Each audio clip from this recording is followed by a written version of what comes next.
I'm joined today by Christine Moeller, the AI transformation lead for the Global Consumer Insights team at eBay, as well as Cameron Marsh, a senior analyst at Nucleus Research, which provides ROI-focused technology research and advisory services. Christine, welcome. I think it's safe to say everyone is familiar with eBay as the world's leading online marketplace. Could you please say a few words about the GCI organization and your role? Sure. So GCI, or the Global Consumer Insights team, is a global team of researchers spread across the globe, and we are really working with the business on the strategic business priorities that eBay has, which means we're making sure that the most important decisions in the company are being taken with the consumer in mind. So doing every kind of research that is required to do that. And on my role, so I've been running the German part of the global research team up until last year. And so the reason why I'm now doing a transformation is because I raised my hand in, I think, late 23 when the topic of AI and research first came up. And I had already done my personal deep dive because I just love tech and have been always very, very interested in that. And so I said, well, if we're doing this as a team, I really want to be part of it. So it started off as a side project in 24. And then going into 25, there was just so much to do that I was given the opportunity to pursue that full time for the team. So yeah, and since then, my focus has been constantly shifting. Like the whole AI topic is evolving. So in the beginning, it was about laying the groundwork, onboarding tools, to now looking at how can we innovate and innovate in the way that we move into a whole agentic workflow organization. Fantastic. Thank you so much. What an exciting time and what an exciting evolution of a role to have. Cameron, welcome to you too. Nucleus Research may not be such a household name compared to eBay. Could you share a few words about the company and the work you lead? Yeah, of course. So Nucleus is very similar to Gartner or Forrester, if anyone in the audience is familiar with those names. What makes us a little bit different is, yes, we're similar in the sense that we are a third-party analyst firm. What really makes us different, though, is we are much more focused on ROI methodology and actually uncovering the real, tangible, and financial value of business technology. So I'm a senior analyst, so that means I cover enterprise software markets. I have a particular focus on CRM, customer experience, sales technology, service, automation. Really, if it touches customers in any way, shape, or form, it now sort of falls under my umbrella. But a lot of the work that I lead is centering around understanding not just what technology does, but what it actually changes for the customer. Great. Thank you so much for that. Super, super helpful to set the stage. Well, let's get into it then. Christine, today we're exploring eBay's AI transformation within Insights. But before we get to the transformation, let's understand how the journey began. Can you take us back to the start of this transformation? What was happening at eBay that made the GCI team act as early adopters, really, in defining how to weave generative and predictive AI capabilities into your work? Yeah, sure. It feels like a long time ago already, although it was just basically 2 years ago. But I think times, and especially AI, has changed quite a lot since then. So when we started off, we internally felt as a team that this is going to be disruptive to how we work and will change a lot. So we decided that we wanted to tackle this with intention. So really be very clear about why we're doing this and how we're doing this, because at that time it started to be very overwhelming in terms of like tons of tiny objects out there, and lots of suppliers were approaching us like, hey, we can do this and we can do that. So we said, okay, well, let's be intentional, not chase those shiny objects, but think about how AI can help us overcome some issues in our day-to-day work. Because in the end, I mean, AI is better technology and it's there to help us solve problems. So we wanted to understand what is it that it could help us with. And so what we did to understand that was basically doing interviews across our team to understand not necessarily what solutions they wanted, but really what is it, what are the hurdles in their everyday work. So And once we did that, we had a much clearer picture of what are the areas that we could look at. And then we mapped that with the solutions out there in the market and looked at what is mature enough to be looked at, because some of the solutions weren't mature enough. They are today, but at that time we then really narrowed it down to a couple of priorities and started executing on those.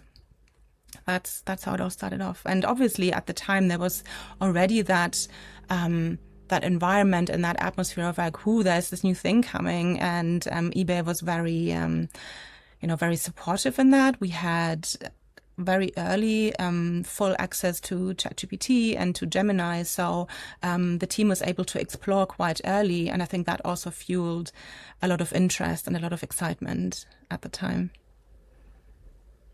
Yeah, that's fantastic. Not every business approaches it with such proactive and forward-moving decisions. So that must have been a great start to the journey then, knowing that you had the backing of eBay and it wasn't going to be a fight to get started. Not at all. And how did you approach the opportunity? It sounds like you really took a structured approach in figuring out what you wanted to get to and what capabilities you wanted to develop and enable. Yeah. So I think we took some time and really thought about, so why are we doing this? What's our overarching mission? And we landed on, and the mission is still holds today, even 2 years later. Our mission is to enable eBay and global consumer insights to take faster and smarter decisions that drive growth. So if we unpack this, so I think there are two elements to that, or actually three and maybe even four, but I think the most obvious ones are faster and smarter. So faster is, I think, the where everyone starts with AI. It's when we look at research, obviously able to reduce the cycle times and get you much faster to the time of insight. And so that spans really across the board, from every type of research you're doing can be done faster now. And every workflow you do can be collapsed into a short amount of time.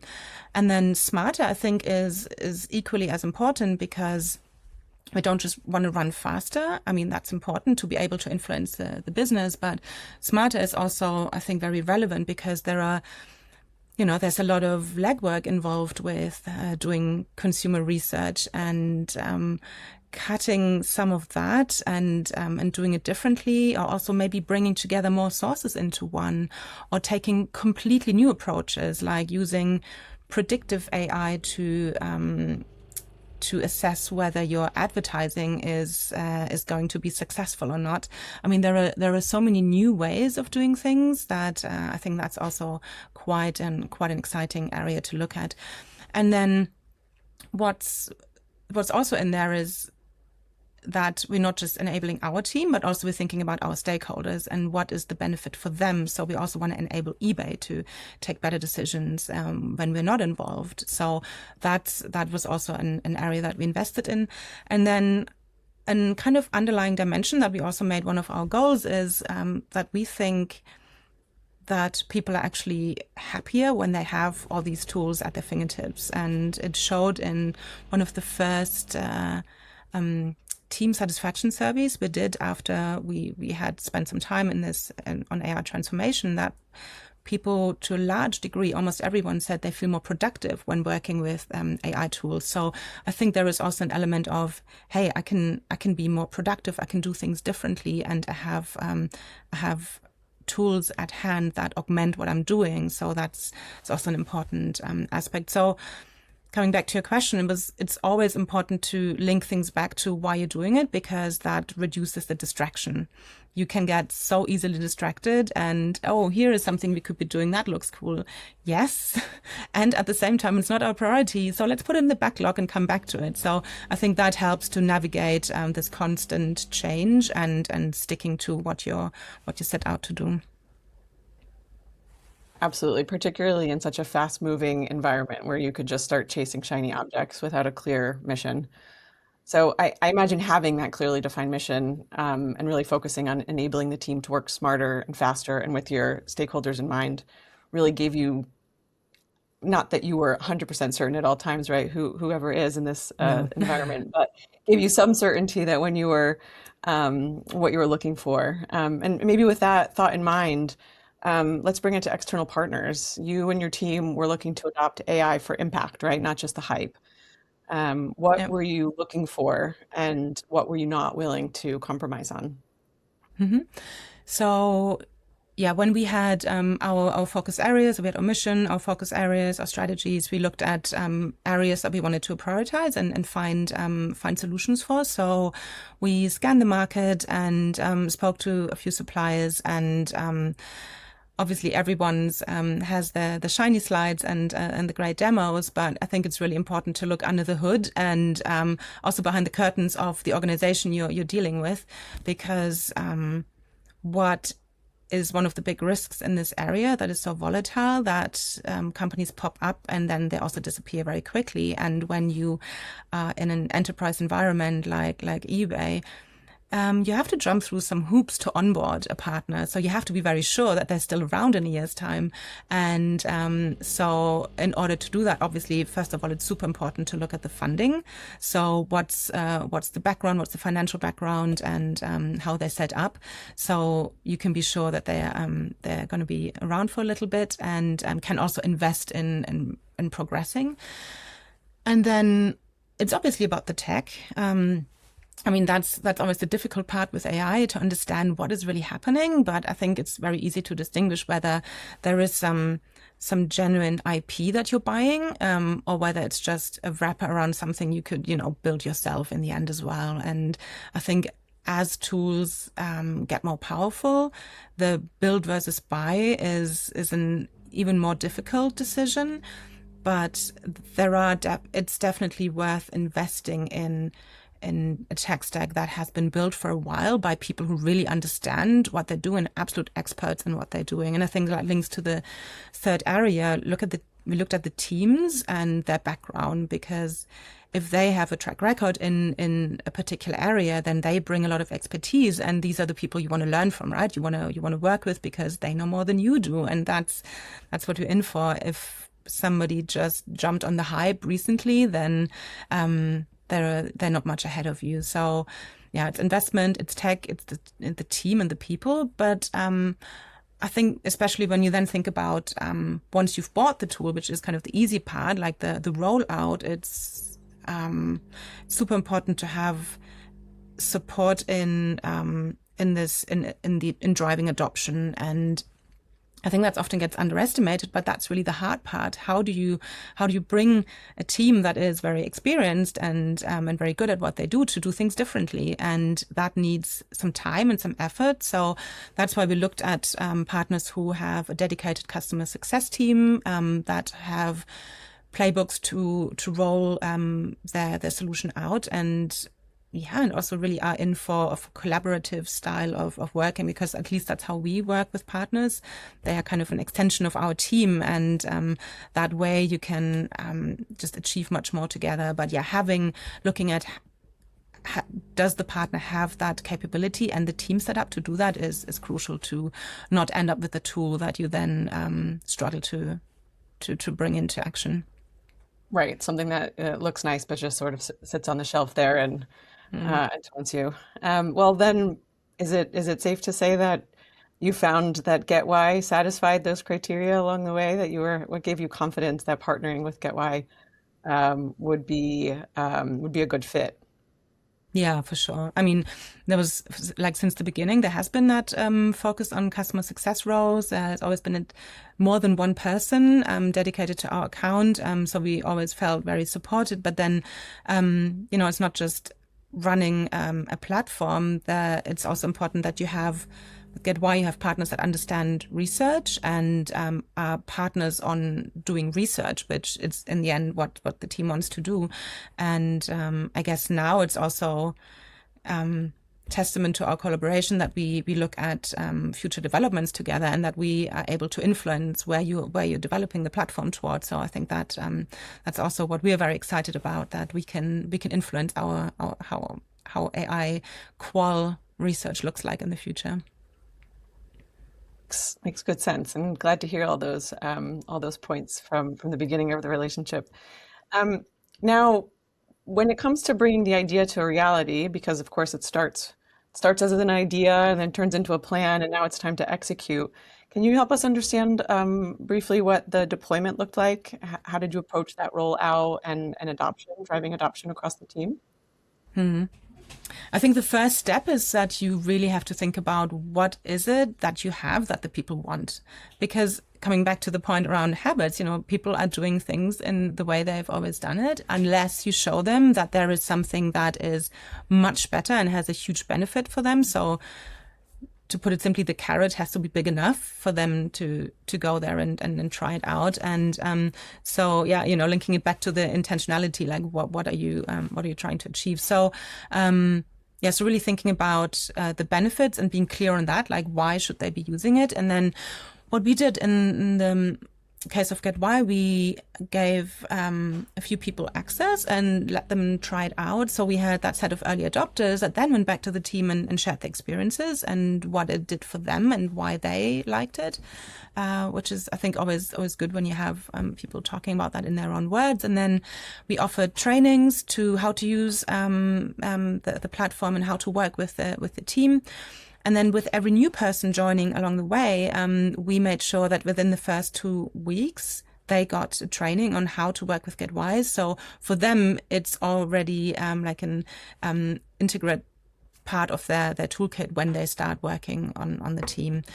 And then over time, we continuously did sessions when there was a new feature coming or a new part being released. So keep everyone up to date, remind them what the features are, and in those cases also then offering office hours where people could come and ask questions.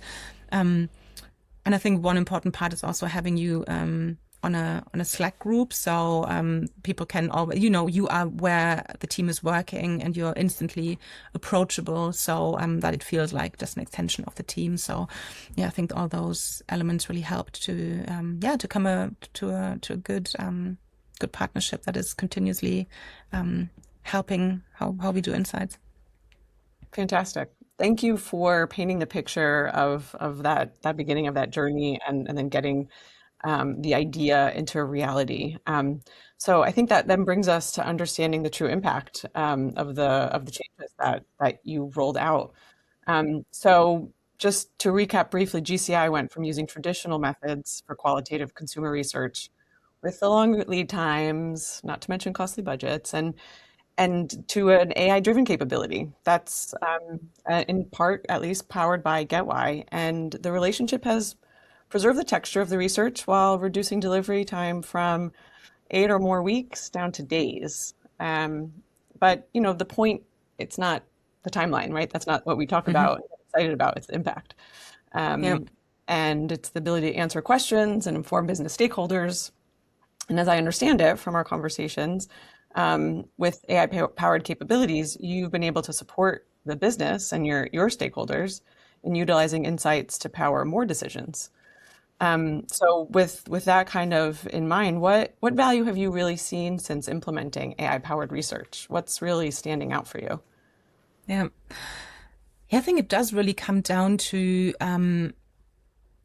reducing the time to insight to be there in the moment when the decision gets taken. So, a lot of our team is in weekly meetings with their business units, and imagine a new urgent question comes up and it's new and we haven't done anything on that before. So now you can say, well, let me check that for you, and you go back and you do a GetWhy project, and then the week after you can come to the table and say, and this is what the consumers are saying about this, and you can bring the human voices in a video with in a strange other language with subtitles into the room. That's the strongest contribution you can have. So really being in the room with the consumer voice in your bag when the decisions are being made, because they're not waiting for 6 weeks until you figured out what consumers want or are saying. It's we can run with the speed of the business, and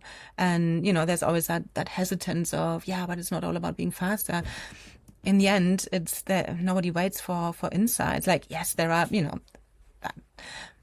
generally, generally people do want to take decisions as quickly as they can. And if you have the ability to even bring just a tiny nugget to the table, it's you have made an impact. And with that, you can have impact more often. And I would also say more broadly, because with the savings that we have, because obviously an AI moderated interview is much cheaper than a human moderated interview, we can do more. We can do more qualitative research, and that means we can cover a much broader base and therefore also influence more areas of the business. Not to say we're spreading ourselves thin across all the topics, but in the strategic areas that we're supporting, we can bring even more context to the table and go into even more markets and, do all of that. So yeah, I think that's the biggest impact.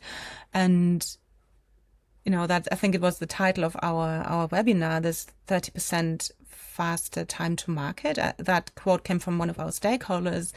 And, when you think about the cumulative effects of those smaller decisions that you influence along the way, that's the cumulative effect of it, that a business can take decisions faster and therefore get to market faster. So that's obviously huge business upside.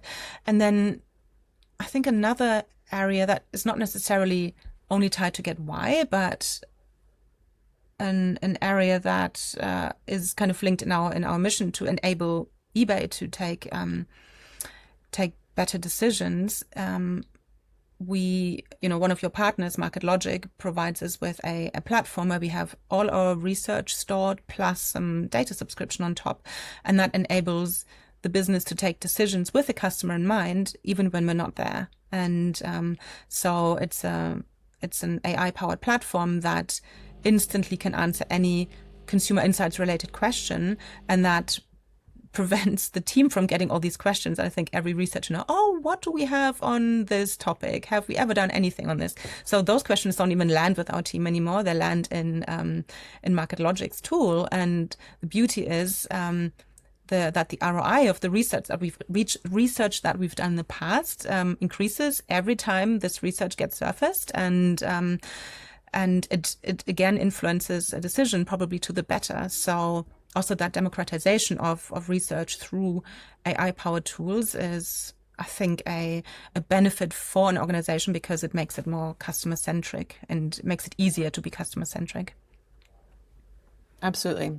That's fantastic to hear, of course. I mean, that's the dream. Get breadth and be able to serve more stakeholders without losing the texture and the depth.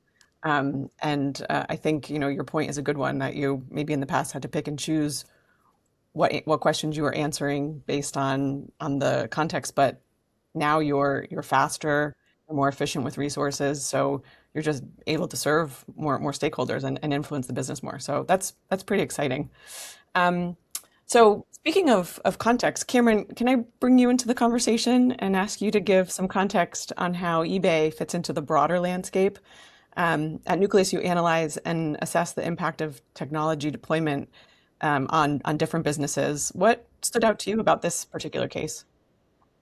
The thing that stood out the most to me was that this wasn't just another we do research faster story. It was a decision-making story.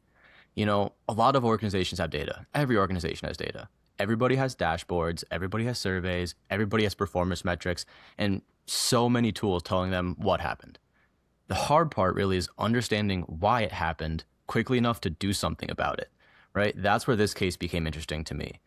From the outside looking in, eBay wasn't just using GetWhy to make qualitative more efficient. Yes, but that wasn't the entire story. It really was using it to move customer insight closer to the point of decision. So instead of just research coming in after a product decision, campaign direction, value proposition, the insights could be closer to that customer feedback, and they can bring it into the process while there was still time to adjust. And that was the real shift. Is seen from the outside looking in that the qualitative research went from being more of a support function that validates to more of a live input that helps shape them. And from the Nucleus perspective, that's what really mattered, because value doesn't just come from collecting more insight. The real value comes from getting the right insight to the right team early enough where that it still changes the outcome. Makes perfect sense. Music to our ears as as insights professionals. You looked at all of this independently and put it through Nucleus's ROI methodology. Having assessed a lot of these transformations, were there some results that where did the results land for you? Were there some things that really stood out and made you think, nice, wow. Yeah, I think a ton of things stood out. So I guess to provide context, right? When we look at these kinds of transformations at Nucleus, we are usually trying to separate a good product story from a real business value story. So that means that we try to look past the marketing language and ask, did the technology actually change the cost, speed, scale, or quality of the work? And in this case, eBay's results landed very strongly because it wasn't just about one metric moving in the right direction, it was several value levers all moving at the same time. So the first one was speed. eBay reduced time to insight from about 15 working days to roughly 3 days, which is 80% improvement. So that matters because insight has a shelf life, right? If feedback shows up 2 weeks after a campaign or product decision has already been moved forward, it's still interesting, but it's not always useful, right? So when it shows up in a few days, it can actually change the decision while the decision is still being made. Number two, second number that stood out was the 25 to 30% improvement in campaign development and product iteration cycles. That's higher than most that we see in full transparency. Higher meaning better. But that matters, right? Because it's where speed turns into commercial value, right? It's one thing to generate research faster, but the bigger question is, does that insight show up early enough to actually change the product, the messaging, or the go-to-market plan? And in eBay's case, faster insight delivery means that teams can test creative direction, they can refine value propositions, and they can validate those decisions while the work is still in motion rather than in the window after the act has already closed, right? And then the next thing is the scale component, right? eBay expanded qualitative research by, I believe it was over 1,100%, right? Pretty big number. But Very. that's where the case gets really compelling because you're not just able to do the same work faster, you're able to bring in broader customers' perspectives into more decisions. And lastly, the 2.2 million in avoided incremental research spend gives that story a really hard dollar anchor, right? It shows that it wasn't just about making the insights team more productive, although it did that too, but it was also avoiding substantial external research costs while still increasing output too. So taking all of that from a Nucleus perspective, the reason this case stands out is that eBay improved the full value equation. Faster time to insight, lower cost per insight, greater research scale, and stronger influence on decision outcomes. So that combination is what separates just nice efficiency gains from a real transformation. From our perspective, GetWhy helped make customer insights more usable, more scalable, and commercially more relevant. Well, those are certainly some eye-catching headlines. I mean, thank you so much for providing that outside in perspective. It's super useful to. It's not every day that you can quantify the impact of an insights team. So I think it's really refreshing to see that work being done and being able to back up the experience that we're seeing with some numbers. Um, with all of that context, and given everything that we've just been talking about, Christine, what would you say changed most for the team? And where would you say, from your perspective, is the strongest return? Um, I think it's that ability to inject fresh insight when it's most needed. And sometimes it's as we just discussed earlier, it's that one meeting and the week after you have to come back with an answer. But it's also that secret weapon that you can pull out of your bag when other methods failed. So, for instance, we had one of the last insights projects I was running. It was a big quant study. It was a concept test, and I just had this hunch that it wouldn't tell us everything. So I secretly ran a GetWhy study in parallel to just go into the why a little deeper. I didn't even tell any of my stakeholders because I just felt there is probably more to it. And I'm not sure all the open ends would from the quant study would bring that to the table. And it turned out that it did really help the solution, the results in the end to explain why we see these results. So it's also like a complementary, very quick way of adding to other ways of doing insights. So it's quite versatile. You can do quite a lot of things with it. You can go small and agile, but you can also go really, really big. So for instance, for one of our big priorities, I think last year we ran several projects and I think in total like more than 900 interviews across 7 countries. So it can scale and it can scale in a very short amount of time as well. So it's that universal capability that adds that depth and that human voice to a broad spectrum of projects and insights. All right, great. Well, thank you for providing all of that context and that reflection. Before we bring it to questions, a few questions had come in. This isn't one of those journeys that just ends. So maybe you can help us understand what it means to have an AI-powered GCI team and have an AI-powered qualitative insights partner in GetWhy. How are you thinking about continuous improvement and innovation going forward? Yeah, I mean, it's the biggest question for everyone, I guess. Like we've made good progress. We've come a long way. We feel like we've got a good setup, and then at the same time, all the capabilities are evolving.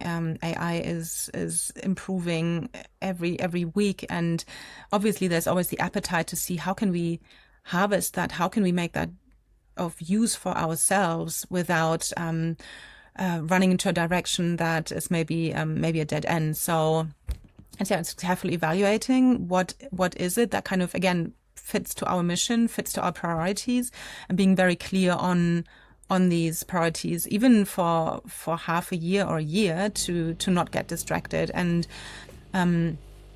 I mean, for this year, it's definitely the topic is how can we move towards a more agentic workflow in everything we do, and it's very exciting to be able to partner with GetWhy and have those conversations around how can we make that happen together, because what you're doing is already quite far in that space. So how can we connect that with our ecosystem and the partnership that you have, for instance, with Market Logic. So our GetWhy projects do show up in this database with the videos and the visuals and everything. So that's a result of our also continued product partnerships. So yeah, it's we cannot solve this alone. I think it's also the conversations of what have others tried, and how can we connect our capabilities and innovate together. So yeah, working with strong partners is definitely one of the key bets. Fantastic, and we couldn't agree more. Well, I think we covered the whole spectrum there. Thank you very much. We did receive a few questions in response to our invitation to join the call today. So I would like to address those, and I am also monitoring LinkedIn in case someone drops a question live. Let me select a couple from a few different angles, and then we'll wrap it up. Let's start with this one. One attendee asked, how would you describe the relationship, Christine, between eBay and GetWhy? Maybe they asked that question a little bit before your last answer, but yeah. So yeah, I think it's a collaborative partnership. I think it feels like you're an extension of our team, and there is a lot of trust. So I think that's necessary to also innovate and evolve together, and try out new things, fail, learn. Going on that journey together is. Yeah, but also having the same aspiration. I think we're not settling for average. We're trying to to do the best and the most aspirational. So I think that's also important to match there. Yeah, absolutely. Always be evolving, that's for sure. Um, let's take a different angle. Tangible commercial impact can feel hardest to prove for an insights team in particular. How do you go about demonstrating that these insights do actually move the needle for eBay? Yeah, I mean, showing the impact of insights always has been a tricky one since I've been working in that field.